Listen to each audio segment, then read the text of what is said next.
Hello, आज का topic है डीडीए। आज इस लेक्चर में हम लोग डीडीए के बारे में देखेंगे। डीडीए क्या है? बेसिकली डीडीए है डिजिटल डिफरेंशियल एनालाइजर। ये एल्गोरिथम है और इस एल्गोरिथम की हेल्प से हम लाइन क्रिएट करते हैं और हम इसे कह सकते हैं कि ये लाइन ड्राइंग एल्गोरिथम है। तो इस डीडीए के बारे में आज हम लोग अपने इस लेक्चर में देखेंगे। डीडीए के कुछ एडवांटेजेस हैं, डीडीए के कुछ डिसएडवांटेजेस भी हैं। सबसे पहले हम एडवांटेजेस और डिसएडवांटेजेस की बात कर लेते हैं, उसके बाद हम डीडीए को समझेंगे। डीडीए का जो सबसे पहला एडवांटेज है वो ये है कि ये सिंपलेस्ट एल्गोरिथम है। डीडीए क्या है? डीडीए एक सिंपलेस्ट एल्गोरिथम है और डीडीए की हेल्प से जो कैलकुलेशंस होती हैं हमारी वो हम जल्दी कर सकते हैं। मतलब ये फास्ट मेथड है कैलकुलेट करने का। और हम यहाँ पर कर क्या रहे हैं? डीडीए की हेल्प से हम कर क्या रहे हैं? हम लाइन क्रिएट कर रहे हैं। एक और प्रॉब्लम है यहाँ पर कि जो भी लाइन हम डीडीए एल्गोरिथम को यूज करके क्रिएट करते हैं तो वो स्टेयर स्टेप फैशन में आती है। वो इस फैशन में लाइन बन के आती है, फाइन लाइन बन के नहीं आती है, इस स्टेयर स्टेप फैशन में बन करके आती है। वो क्यों आती है स्टेयर स्टेप फैशन में? क्योंकि यहाँ पर हम फ्लोटिंग पॉइंट अरिथमेटिक का यूज कर रहे हैं। यहाँ पर हम फ्लोटिंग पॉइंट अरिथमेटिक का यूज कर रहे हैं। इसे हम डिसएडवांटेज भी कह सकते हैं। अब हम बात करते हैं कि डीडीए है क्या और किस तरीके से इसकी एल्गोरिथम काम करती है, और फिर उस एल्गोरिथम की हेल्प से हम लोग एक एग्जांपल देखेंगे कि क्या है।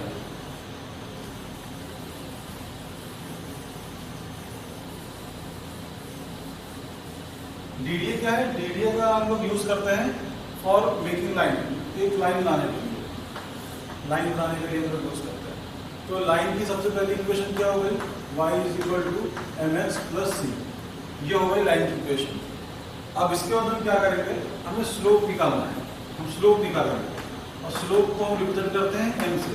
और स्लोप कैसे निकालते हैं? इसका एक फॉर्मूला होता है y2 minus y1 divided by x2 minus x1। और इसी फॉर्मूले को हम delta y upon delta x भी कह सकते हैं।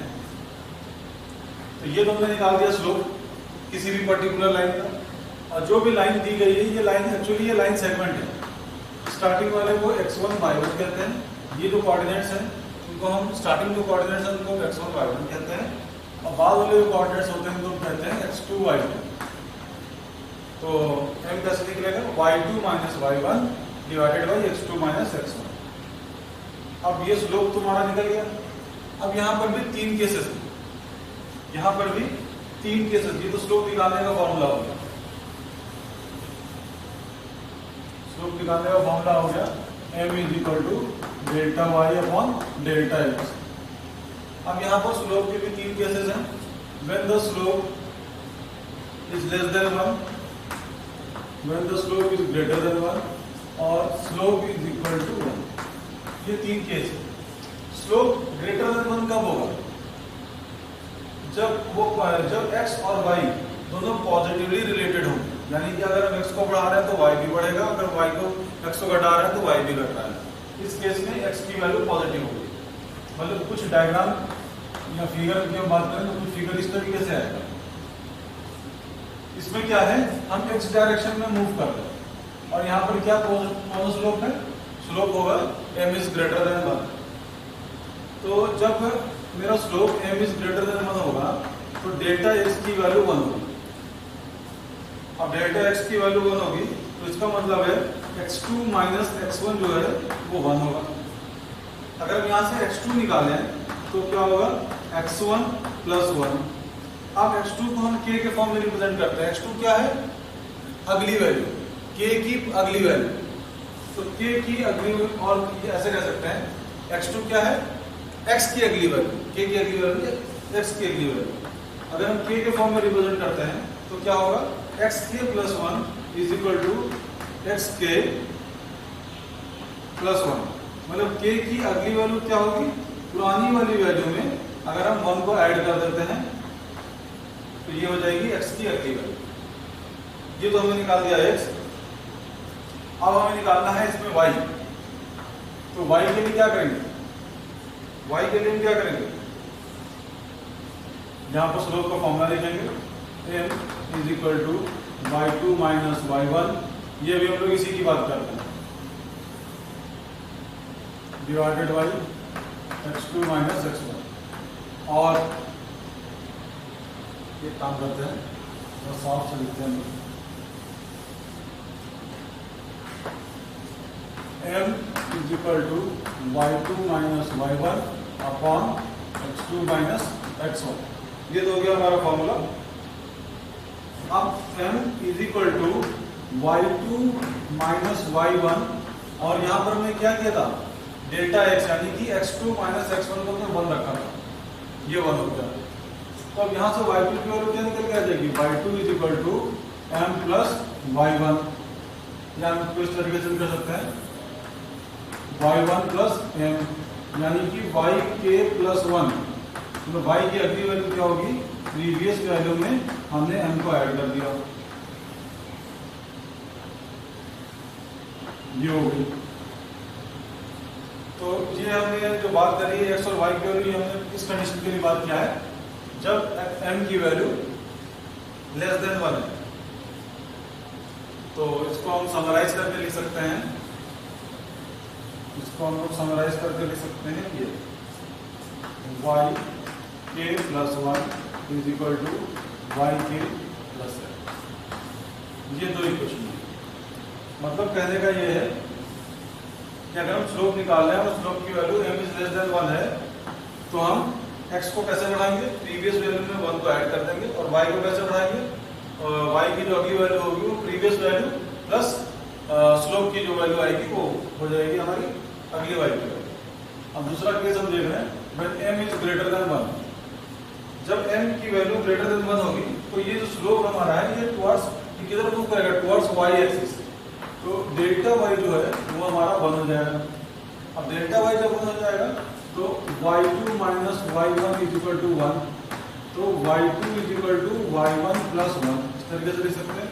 और y2 को क्या लिखेंगे, yk plus 1 is equal to yk plus 1, यानी y की अगली वैल्यू कौन सी होगी, प्रीवियस वैल्यू में अभी 1 ऐड कर देते हैं।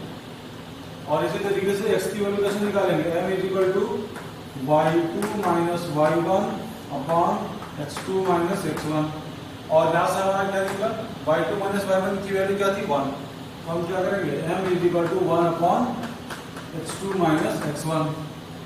ठीक है। अब थोड़ा सा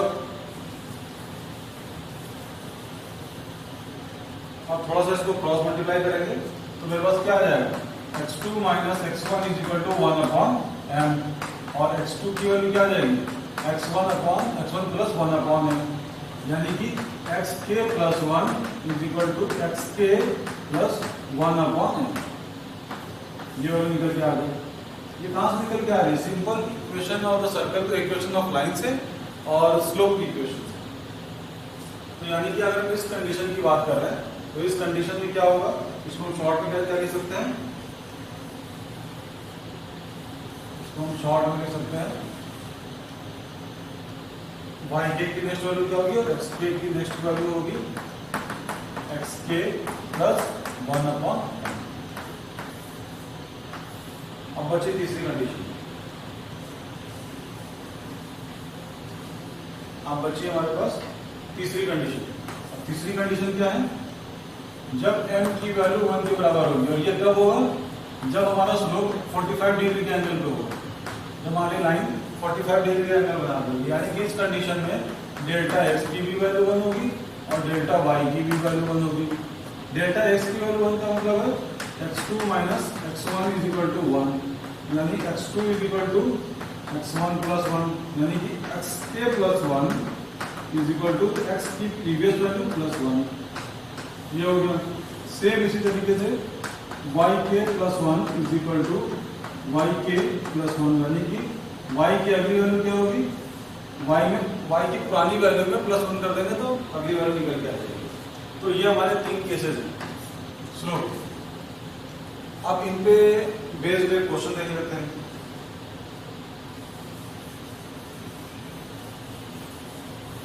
इस पे बेस्ड एक क्वेश्चन देखते हैं।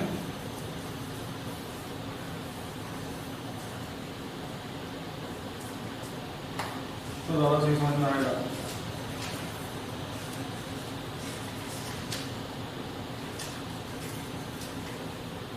एक मेरे पास क्वेश्चन दिया गया है 0 0 और 4,6।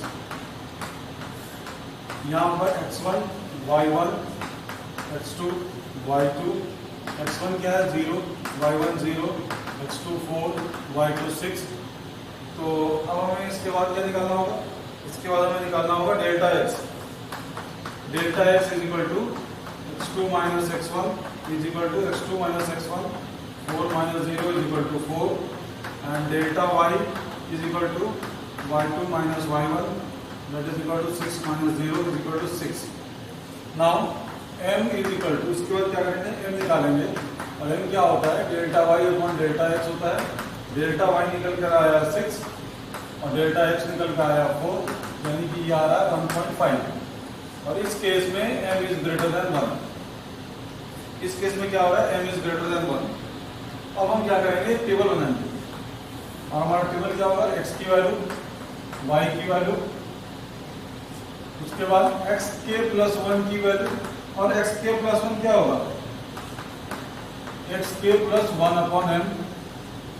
और इसी तरीके से थोड़ा और इधर थोड़ा सा इसको यहाँ पर बनाते हैं x y x के प्लस 1 यानी कि x के की वैल्यू प्लस 1 अपॉन m, और y के की वैल्यू y के plus 1 is equal to y के प्लस 1। मतलब जब m इज ग्रेटर देन 1 होता है तो x के की जो अगली वैल्यू होती है, मतलब x की जो अगली वैल्यू होती है वो प्रीवियस वैल्यू में 1 अपॉन m ऐड हो जाता है, और y की जो अगली वैल्यू होती है वो क्या होती है? प्रीवियस वैल्यू में प्लस 1 ऐड हो जाता है। तो सबसे पहले क्या था? x की वैल्यू 0 और 0, तो सर क्या करेंगे? x की वैल्यू अपडेट होगी 0 plus 1 upon m। 1 upon m क्या होगा? m है 1.5, तो 1 अपॉन m क्या हो जाएगा? 1 divided by 1.5 that is equal to 10/15, that is 2/3। और इसको हम सिंप्लीफाई और करेंगे तो जाएगा 0.66, 0.66, तो ये आ जाएगा 0.66। और y की वैल्यू क्या करेंगे? y की वैल्यू है 0 प्लस 1 इज इक्वल टू 1। अब क्या करेंगे? x की वैल्यू आई 0.66 और y की वैल्यू आई 1। तो एक काम करते हैं, इधर इस तरफ हम पॉइंट भी लिख लेते हैं, पॉइंट्स। पहला पॉइंट हो गया 0 0 जो x और y से आ गया। दूसरा पॉइंट क्या होगा? 0.66, इसकी हम फ्लोर या सीलिंग वैल्यू लेंगे।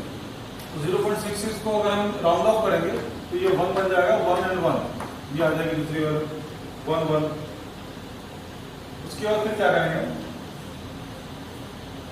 0.66 में 0.66 फिर से ऐड करेंगे, तो ये आएगा हमारा 1.32, और इस तरफ 1 प्लस 1 कर देंगे तो ये आ जाएगा 2।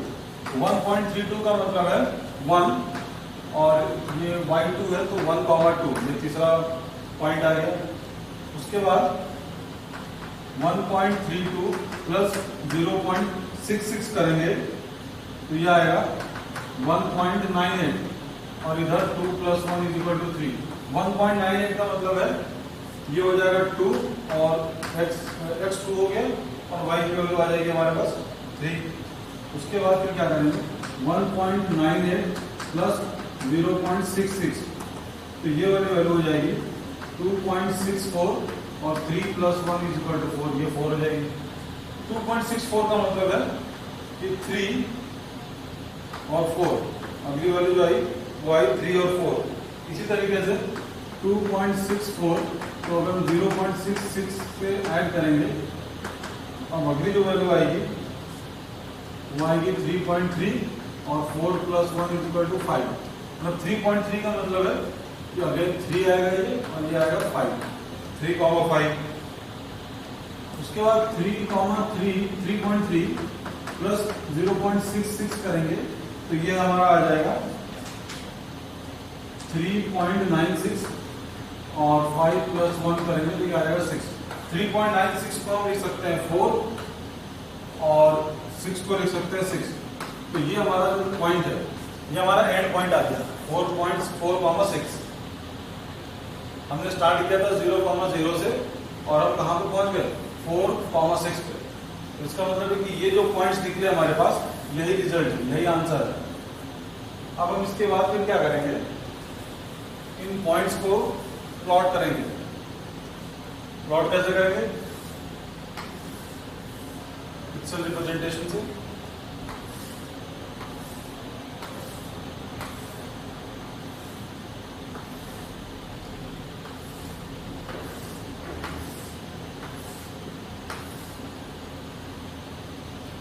Zero, 1, 2, 3, 4, 5,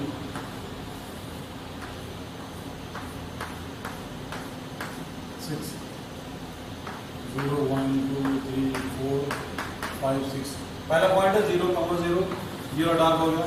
उसके बाद है 1,1, 1,1 में ये डार्क हो गया। फिर 1,2, 1,2 में ये डार्क हो गया। 2,3, 2,3 में ये डार्क हो गया। 3,4, 3,4 में ये डार्क हो गया। फिर 3,5, 3,5 में ये डार्क हो गया। एंड 4,6, 4,6 में ये डार्क। इस तरीके से लाइन बन करके आएगी। और ये जो लाइन बन करके आएगी, ये स्टेप स्टेप फॉर्मेट में आएगी। तो आप क्या करते हैं, अब इसकी एक एल्गोरिथम देख लेते हैं।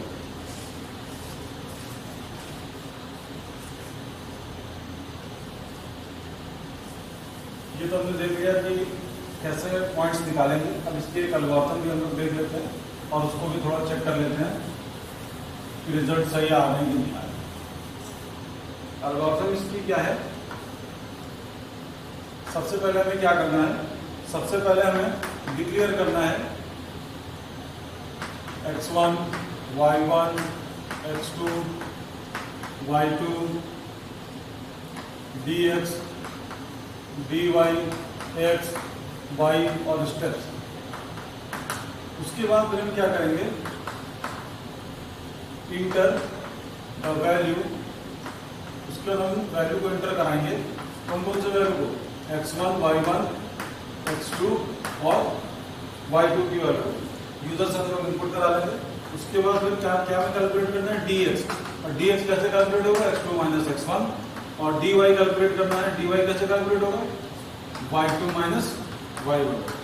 उसके बाद फिर क्या है, ये कंडीशन आएगी, इफ एब्सोल्यूट ऑफ dx, यानी अगर dx की वैल्यू ज्यादा है dy से, तो हमारा लूप कितनी बार चलेगा, स्टेप्स क्या होंगे, steps is equal to dx, else steps is equal to dy।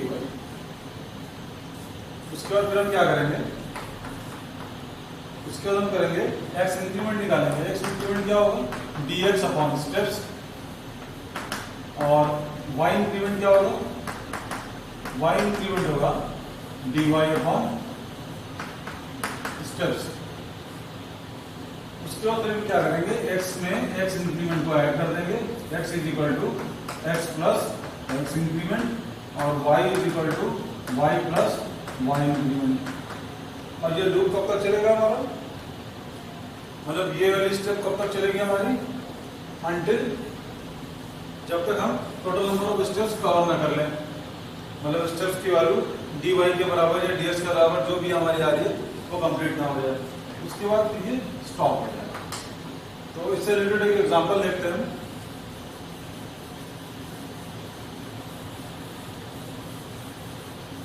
वही एग्जांपल ले लेते हैं जो भी आपने थोड़ी देर पहले लिया था, और वो एग्जांपल है 0, 0, 4,6। इसमें x1, y1, x2, y2, x1 की वैल्यू 0, y1 0, x2 की वैल्यू 4, y2 की वैल्यू 6। dx हो गया x1, x2 माइनस x1, यानी कि 4 माइनस 0 इज इक्वल टू 4। और dy हो गया y2 minus y1 is equal to 6 minus 0 is equal to 6। अब यहाँ पर dy की वैल्यू ग्रेटर है, dy is greater than dx। So steps क्या हो जाएंगे, स्टेप्स हो जाएंगे dy, यानी कि नंबर ऑफ स्टेप्स क्या हो जाएंगे 6। तो हमारा लूप 6 बार चलेगा। नाउ इसके बाद हम क्या करेंगे, सिंपल टेबल बनाएंगे, X Y, X increment, Y increment, और उसके बाद फिर अभी आप ऐसे कर सकते हैं,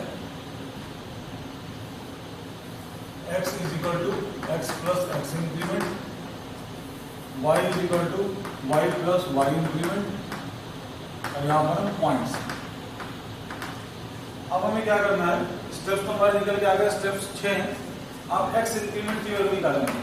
x इंक्रीमेंट क्या था, dx upon steps, dx upon steps, और dx क्या है हमारे पास 4 और स्टेप्स क्या है 6, मतलब 4 डिवाइडेड बाई 6, तो ये हो जाएगी तो आपकी वैल्यू 0.66 अगेन। और y इंक्रीमेंट की वैल्यू क्या होगी, dy अपॉन स्टेप्स, dy है 6 और स्टेप्स है 6, आंसर इज 1, यानी कि x इंक्रीमेंट हो जाएगा 0.66 और y इंक्रीमेंट हो जाएगा 1। तो अब हम ये टेबल बनाते हैं और देखते हैं। पहला हो गया 0 0, x plus X increment 0 plus 0.66, ये हो जाएगा 0.66 और 0.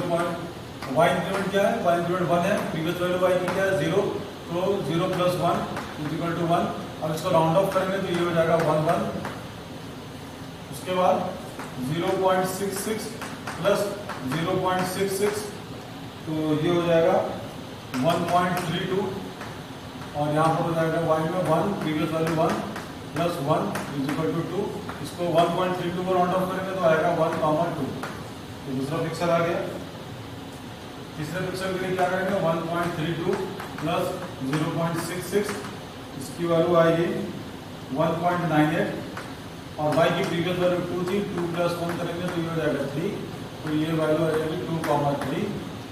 उसके बाद फिर क्या करेंगे, 1.98 प्लस 0.66, मतलब 1.98 0.66 को ऐड करेंगे तो आएगा 2.64, और यहाँ पर 3 प्लस 1 इक्वल टू 4 हो जाएगा, वैल्यू आ जाएगी 3,4, पॉइंट आ जाएगा 3,4। 2.64 को राउंड करेंगे तो 3 आ जाएगा, और उसके बाद फिर 2.64 को अगर 0.66 उसमें ऐड करेंगे तो ये होगा 3.3, और यहाँ पर y के अंदर 4 प्लस 1 करेंगे तो 5 आ जाएगा। राउंड ऑफ करने के बाद 3,5, नाउ 3.33 और 3.3 प्लस 0.66, तो ये हो जाएगा 3.96, और यहाँ पर 5 प्लस 1 इज इक्वल टू 6, यानी कि यहाँ पर वैल्यू आ जाएगी हमारे पास 4,6। अब नंबर ऑफ स्टेप्स कितने बार ये स्टेप चला, स्टेप्स की वैल्यू क्या आ रही थी 6, ये हो गया 1 2 3 4 5 6। तो इस तरीके से ये सारी वैल्यूज आ जाएंगी। अगेन हम इन सारी वैल्यूज को लेकर के ग्राफ प्लॉट कर सकते हैं। तो ये था डीडीएल एल्गोरिथम के बारे में।